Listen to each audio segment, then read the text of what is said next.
malapit ka. Ayan!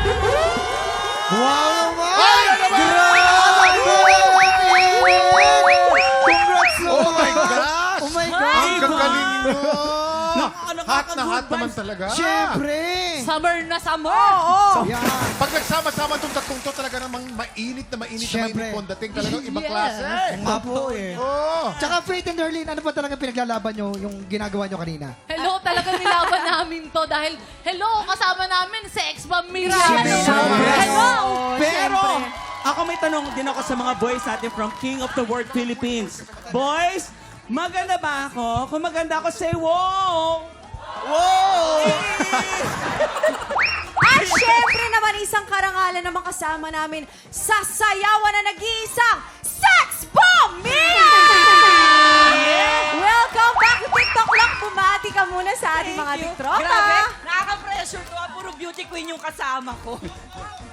Siyempre, tiktropa, mag-ingat! Hey! Hey! Hey! Hey! Hey! Hey! Hey! Ito na mamaya si Ate Mia ang iaalay natin sa Buhay Seat Blaster. Pero for now, Kuya Kim, napanood namin yung interview mo sa sa Triggered. Nakaka-touch. Ay, nako. Yes. Alam mo, isang malaking karangalan na maging guest ng Triggered nung Holy Week, nung Good Friday, no? Ang lalim ng usapan doon. And guys, you can listen to Triggered on Spotify, Apple Podcast, at syempre sa Adventure Taste Moments YouTube channel. Congrats, guys, ha? Uy, Uy! meron ako nakita sa Ano yan, likod. ano? Teka lang. Ano yun? Oy, ano Ay, yan? ay, ay. Bakit yung manager kasama? Security! Parang busog na. Busog na busog. Eto na, eto na! Time check! Sasamahan tayo ni Mia Kumaldaan dahil ebat adala sa pagbabalik ng TikTok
TikTropa! Pinanood mo hanggang sa dulo itong video na to? Very good ka! For more happy time, watch more TikTok Lock videos on our official social media pages and subscribe to GMA Network official YouTube channel.